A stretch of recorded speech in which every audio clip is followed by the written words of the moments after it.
What's up, everybody? Tim Campbell here, SeMonne Campbell, and we're glad to be in front of you again. Listen, today we're going to be doing a special episode on sabotage. What are we doing on an everyday basis to sabotage our marriage? Now, the thing about sabotaging is that even though the mission of the marriage is to stay together and to make each other and to benefit one another, we do little things every day that work against that.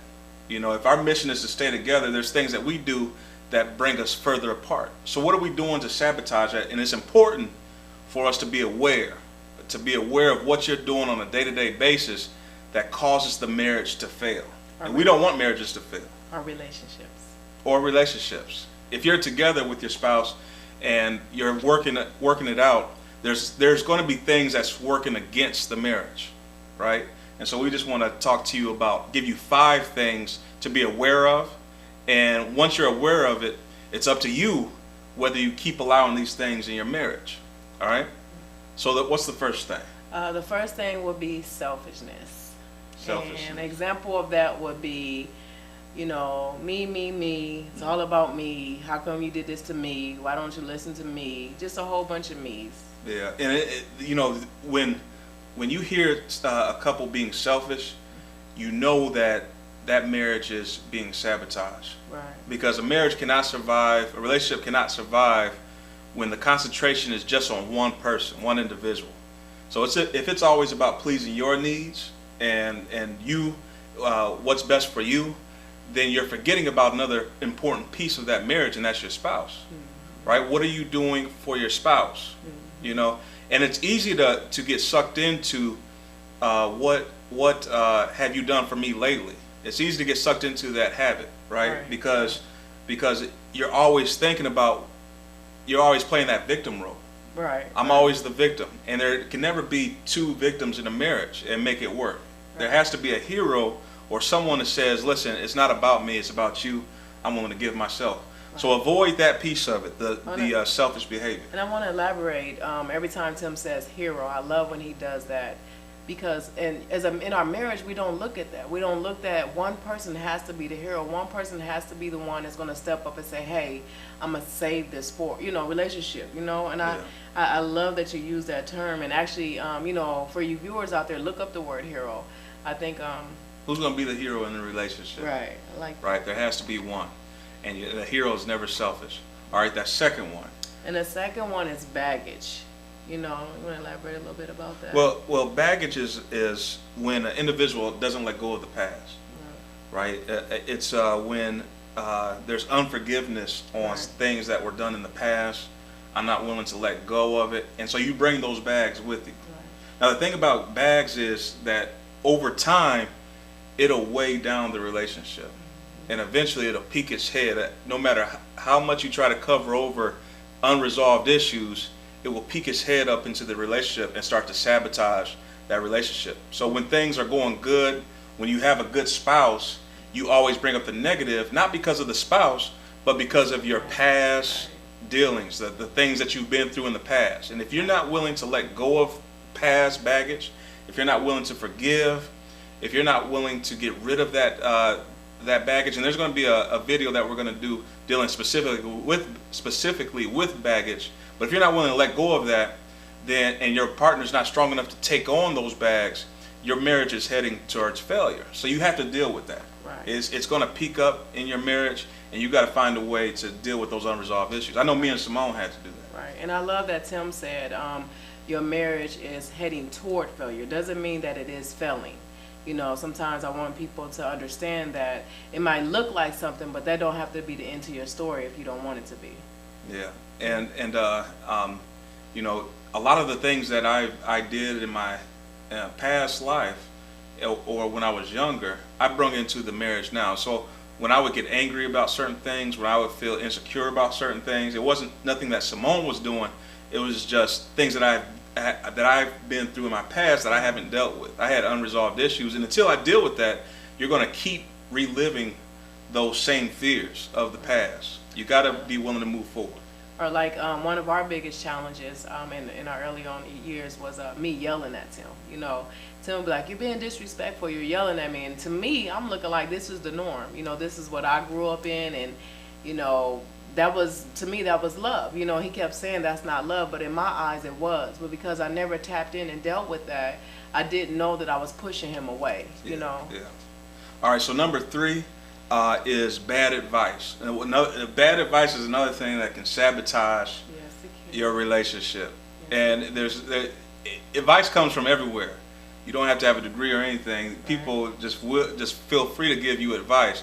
They may not have even been through what you're going through or completely understand. Or even married, because I know some people that's not. I mean, I'm not going to say just because you're not married. I mean, in a relationship, not just marriage, but even in a relationship, you know, it's just for me, I can't tell somebody that's not to be single, because I don't know. I don't have a clue what that is. I've been with him since I was 15, so I can't tell a single person how to be single. I don't know, you know. So if you want your marriage to fail, you want your marriage to be sabotaged, keep letting bad advice creep into your marriage. So, and taking that advice of what you should do. If it's not a proven source, if they don't have a good sustainable relationship, if they've never been in a good marriage, then why are you taking their advice? Why are you letting outside distractions come into a marriage and you are considering those as truths or as norms and running with it, and then wondering why you're not getting the results that you need? I've learned to get rid of individuals that want to consult on my marriage that didn't have wasn't a credible source. You have to get that. It'll sabotage you if you think that. And I have a friend that said he got advice that all women are crazy, right? All women are crazy. And so he would say, you know, if I would say something about my wife, he's like, well, you know, she's crazy. And if I took that as truth, then I would start looking at her, at SeMonne, in that way.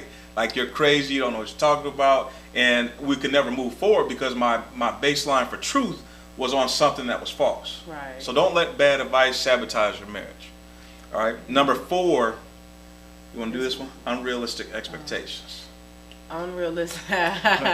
This is going to be a funny one. Unrealistic expectations. And I would say, you know, a lot of us ladies, you know, from the time you was a child, you know, you look at the prince riding on the white horse coming to save you. You know, I will, you know, in my mind, I will put Tim where I thought I should put Tim, and I expected for him to be here, not realizing Tim is Tim and loving Tim for who he is. And because of that, if I felt like he didn't live up to par, what I had going on in my mind, then it was a letdown for me. Really, it was a letdown for myself because I did it. But, you know, I would be like, well, you're supposed to do this, or you're supposed to be this way, or you're supposed to this, and you know, it's not realistic. You know, Tim is supposed to be Tim, and that's it. Yeah, and it's with a if you ever watched a movie and it had a movie trailer, the movie trailer that comes out, it's explosions, it's action packed, there's a love scene in the movie trailer and the commercial, and you go to the movie and the movie doesn't live up to the trailer, right? That's how marriages is. What you expect doesn't always happen, and what it has you feeling is that, man, this marriage isn't what I hoped for. It's not what I need to be. And I will tell you that it is everything that you hope for, but it takes time, it takes patience to get there. And if you're setting up unrealistic expectations of what year 1 should look like, what year 2 should look like, what year 3 should look like, then it's going to paint in your mind negativity. Marriages go through a lot of transformations, and it takes time to get to that place where you want to be. So you got to be patient. But don't sabotage your marriage and creating these unrealistic expectations that neither one of you can live up to. And also understand the source of where those expectations come from. Out of love, we're not setting expectations based off of other people's marriages, what the Joneses are doing. You know, we want to make sure the expectations are set for what's good in our house. In our house. You know, we got our own mountains to climb. We don't need to climb anyone else's mountains. And then number 5. Jealousy. Jealousy is a really big one. Go ahead, babe. Well, it's surprising that jealousy can be in the marriage, you know, where one spouse could be jealous of the other spouse.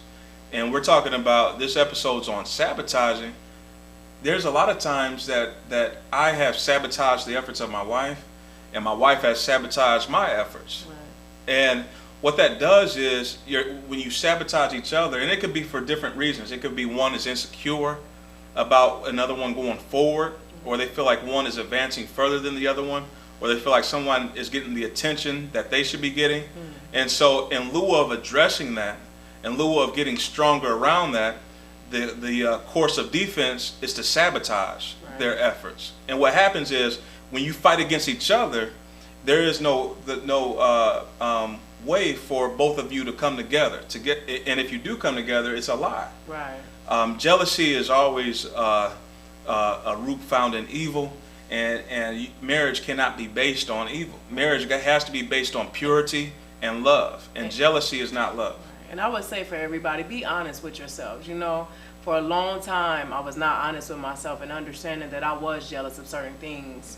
You know, once you be honest with yourself, then you can deal with it. When you're lying to yourself, it's going to come out anyway, whether you see it or not. And it's not a good, it's going to come out in a negative way. You know, so be honest, recognize that jealousy isn't always, oh, well, I'm jealous of her or jealous of him. It's just, it could be a lot of different reasons, a lot of different things. So if you could just line up with your spouse and just make sure that you're being honest with yourself. Right. And so that's the end of this one. These are 5 things that can sabotage your marriage. These 5 things, and there's other things, but these are 5 main things that me and SeMonne have been through, that we had to work through, that we found that our marriage was going down because these things were present. These things are weeds, right, in your garden. Your marriage is a garden. These things are weeds. If they're not plucked up, if they're not rooted out, they're going to be a cancer to your marriage. You know, cancer starts off small and then it spreads. Right. And so if you don't deal with the little things that can sabotage your marriage, it comes to a big ball of fire at the end. You're trying to figure out, you know, how did it get here? And it's because of these little bitty foxes that you've let into the marriage that is spoiling all of the fruit of the marriage. Right. And until next time, we hope you guys just have a good time with each other, enjoy each other. Go to IWillWillU, and we'll see you at the next post.